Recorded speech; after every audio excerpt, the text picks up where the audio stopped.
Capítulo 14, temporada 6, titulado Stage 5, nombre que encierra un doble simbolismo que define la tensión emocional del capítulo. Por un lado, alude a una ficticia quinta etapa del cáncer, una forma trágicamente poética de marcar el deterioro irreversible de Jon Isaac. Por otro lado, la palabra stage también remite al escenario cinematográfico, aludiendo directamente al estreno de Cleaver, la película de Christopher.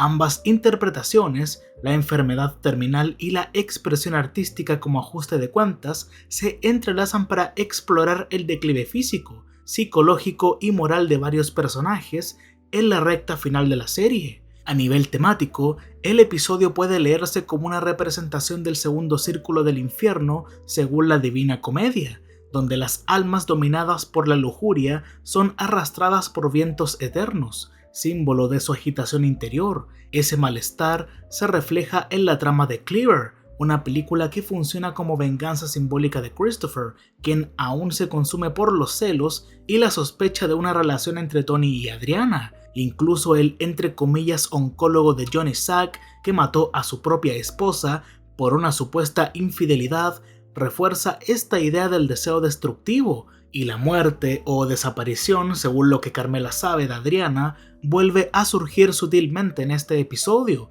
reforzando la presencia persistente de un resentimiento no resuelto. Finalmente, el episodio está cargado de ironías y justicia poética. Johnny, uno de los pocos mafiosos fieles a su esposa y uno de los pocos personajes que muere en sus propios términos junto a su familia, su muerte gira en torno a la lujuria, tras haber intentado adoptar una vida más saludable sin éxito. Mientras tanto, Christopher proyecta su rabia a través del cine, revelando indirectamente las verdaderas infidelidades de Tony, aun cuando él nunca se metió con Adriana. La referencia a la película Nacida ayer, mencionada por J.T. Dolan como inspiración para Cleaver, conecta con el deseo de Adriana de casarse para no testificar, dando aún más profundidad al simbolismo. En conjunto, Stage 5 es una pieza intensa de carga simbólica, emocional y narrativa que pone en movimiento las fuerzas que definirán el destino final de sus protagonistas. Antes de empezar con el sobreanálisis, les dejaré por aquí arriba la lista de reproducción de los análisis de temporadas anteriores. Cuando la temporada final se emitió en 2007, los espectadores la vieron con una fuerte conciencia de que el final se acercaba. David Chase intensificó esa sensación en este capítulo, el episodio más metarreflexivo de toda la serie. Aquí, el límite entre el mundo de los Soprano y la realidad se difumina, a veces sutilmente y otras de forma directa, recordándonos que pese a su verosimilitud, esta historia es una construcción, una ficción escenificada. El mismo título, Stage 5, no solo alude al cáncer o al escenario cinematográfico, sino también a los estudios numerados donde se filmaban las ficciones, subrayando que la naturaleza fabricada del relato es parte central del episodio.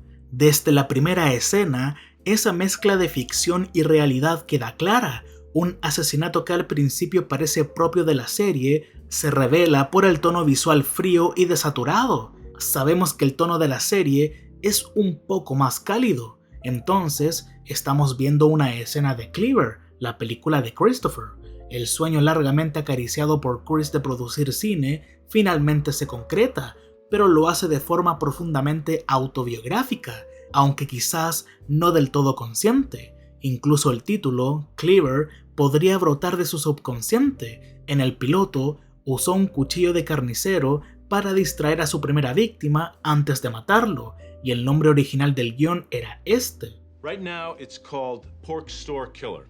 Título que apunta a que ese recuerdo aún pesa sobre él. La elección de actores conocidos para el espectador también refuerza esta sensación de estar viendo una ficción dentro de la ficción. Sabemos que en la vida real, Daniel Baldwin es hermano mayor de William y Stephen Baldwin, mientras que Jonathan LaPlaglia es el hermano menor de Anthony LaPlaglia. Este conocimiento refuerza la idea de que ambos actores funcionan como sustitutos simbólicos de Tony Soprano y Christopher Moltisanti en Cleaver, una pareja con una dinámica de hermano mayor y hermano menor.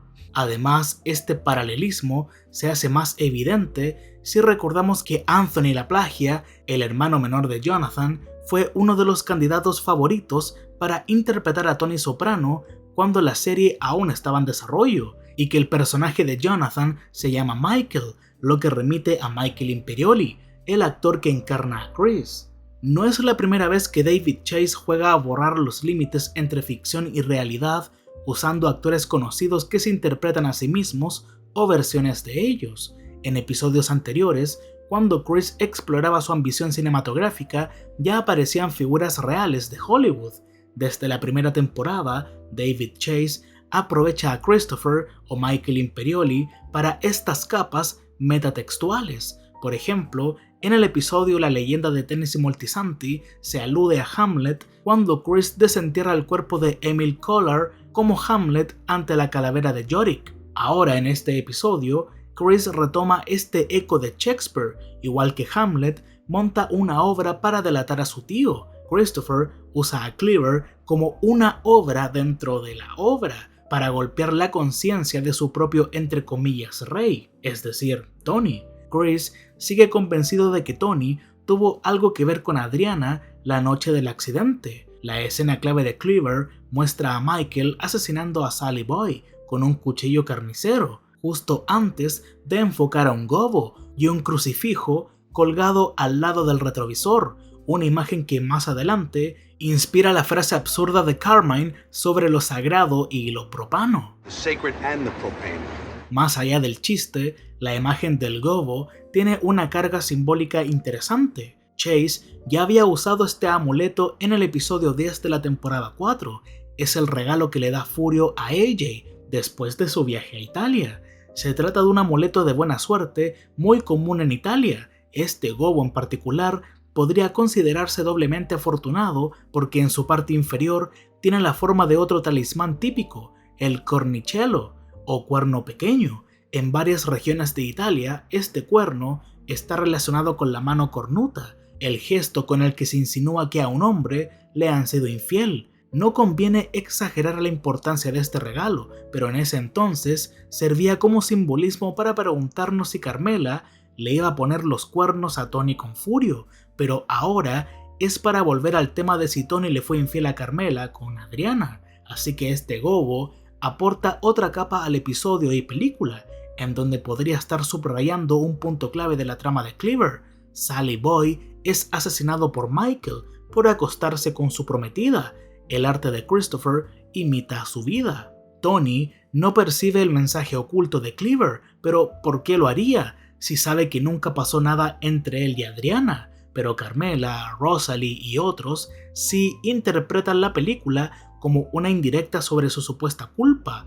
Cuando Carmela enfrenta a Christopher sobre este punto, Chris se da cuenta de que necesita una coartada antes de que Tony empiece a sospechar. Para conseguirla, obliga a JT Dolan a inventar una explicación pero a golpes. El entre comillas favor no es precisamente una petición. Chris convence a JT golpeándolo en la cabeza con un trofeo del premio Humanitas, un galardón creado para premiar obras que afirman la dignidad humana y celebran la libertad y la humanidad compartida. Mientras tanto, Tony empieza a inquietarse cada vez más por la posibilidad de que Cleaver se base en rumores antiguos sobre él y Adriana.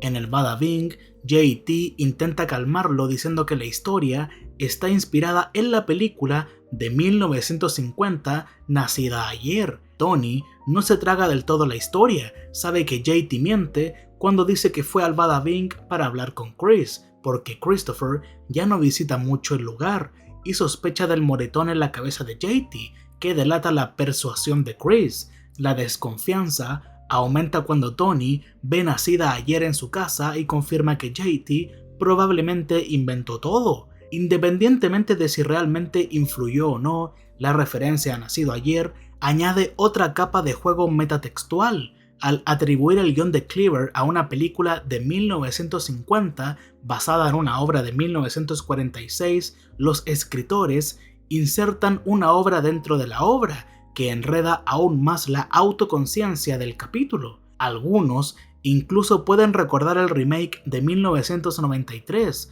lo que suma otra dimensión a este bucle de ficciones dentro de ficciones. Además, HBO forzó esta mezcla de realidad y ficción produciendo un falso documental que se emitió la semana antes del estreno del episodio. En él aparecen varios de los actores de Cleaver expandiendo la ilusión de que la película existe de verdad. Y hay otra trama clave en el episodio. John Isaac tiene cáncer en etapa 4. No existe una etapa 5, salvo que consideremos la muerte como esta última fase, lo que le da al título Stage 5 un sentido sombríamente literal.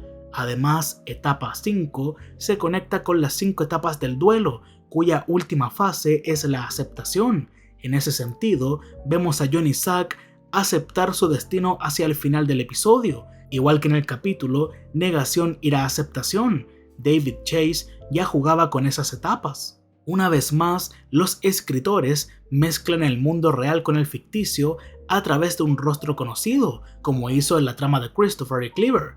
El enfermero que atiende a Sacrimony es interpretado por Sidney Pollack, prestigioso director y actor de Hollywood. Pollack da otra capa de ironía a la escena. Nadie esperaría ver una figura tan respetada haciendo de asistente de prisión, del mismo modo que John Isaac no espera encontrar a un enfermero tan culto. Cuando John bromea, Feldman revela que fue oncólogo durante 22 años antes de asesinar a su esposa, su tía y hasta el cartero. Y el episodio sigue superponiendo capas de ficción. Feldman le presta a John Isaac una copia de Billy Bathgate, esta obra que refuerza los ecos temáticos de crímenes, traición y destino trágico. Es una obra imaginaria que incorpora figuras históricas reales de la Nueva York de los años 20, pero mezclando hechos con narrativa inventada. Así, incluso el libro que Feldman le da a John Isaac refleja esta superposición de mundos.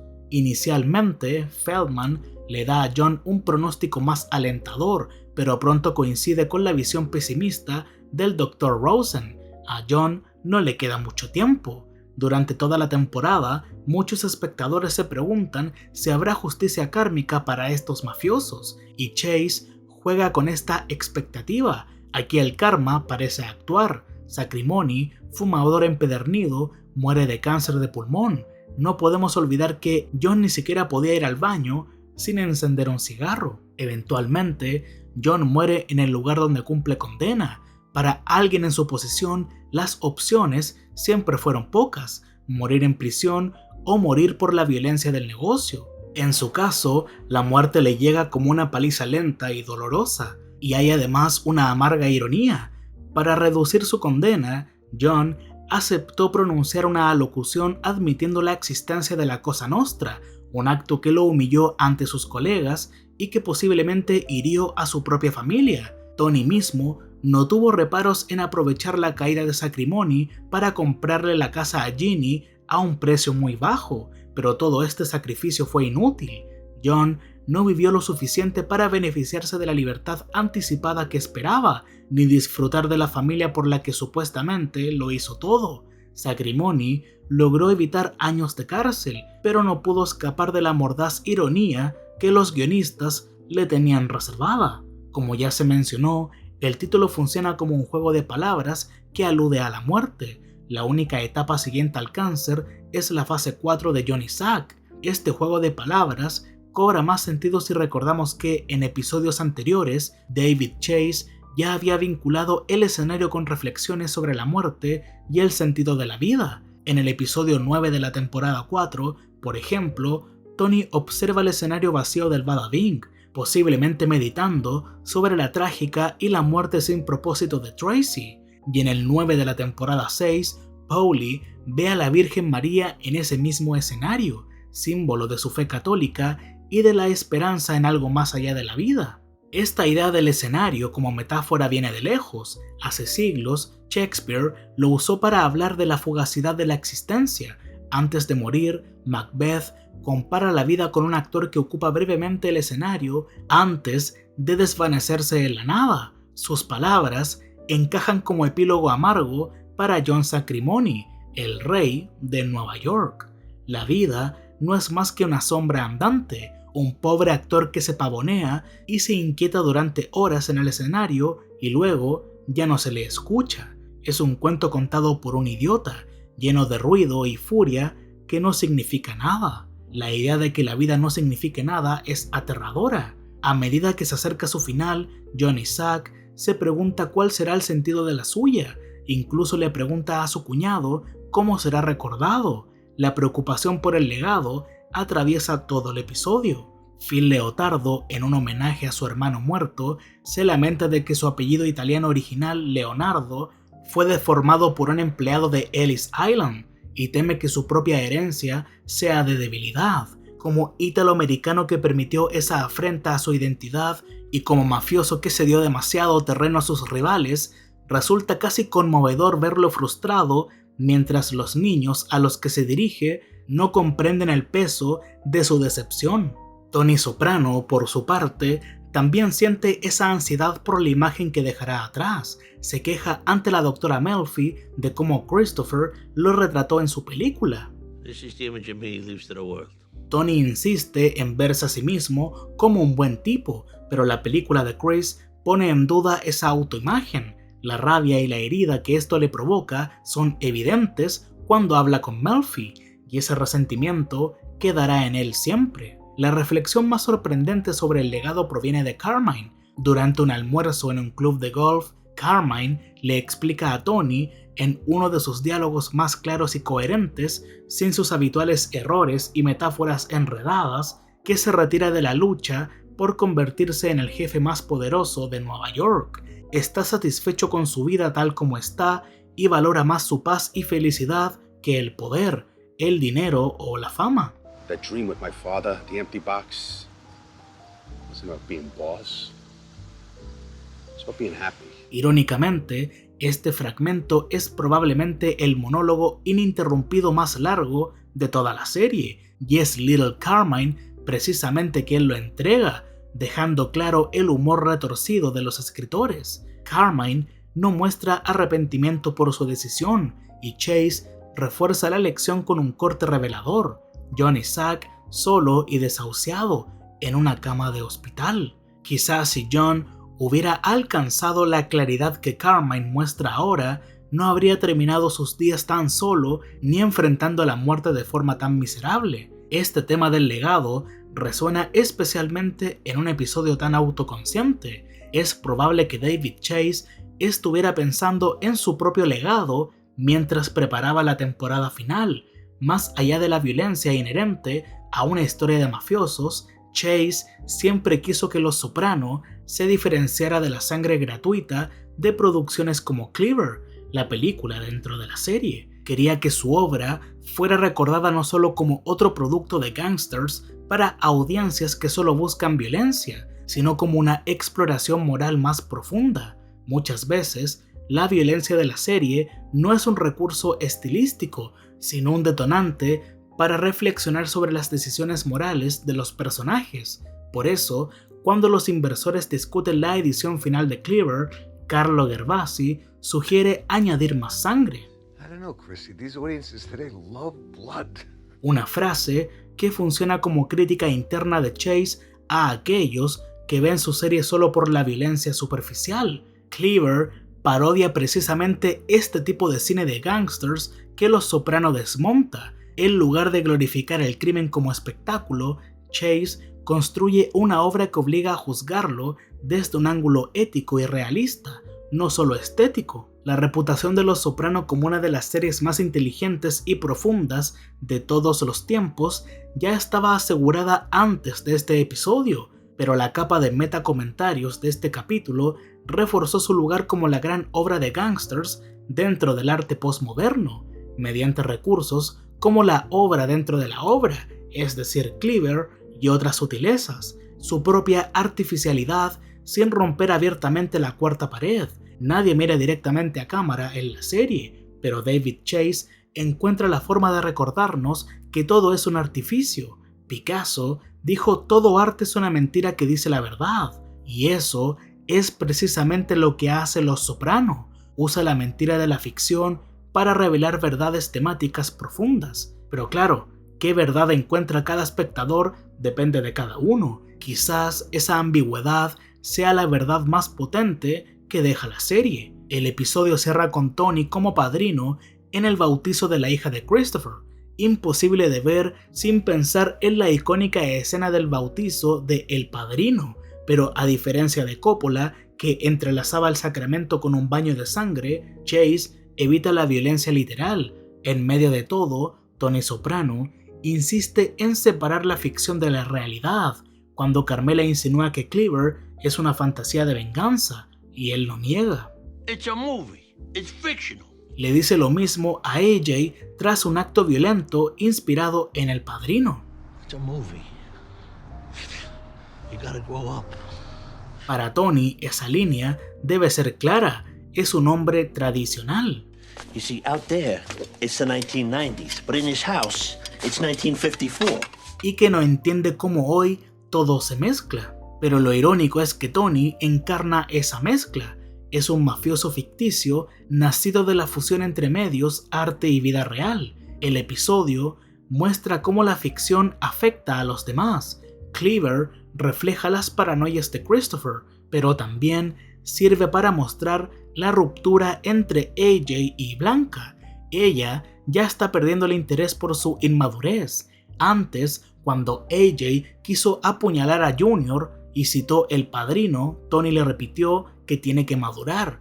Esa frase refuerza la idea de que AJ sigue atrapado en una fantasía infantil, incapaz de ver que su relación se deteriora cada vez más mientras él se refugia en la ficción. Así, mientras Tony insiste en que la realidad y la ficción no deben mezclarse, su propio hijo se pierde en ese límite difuso.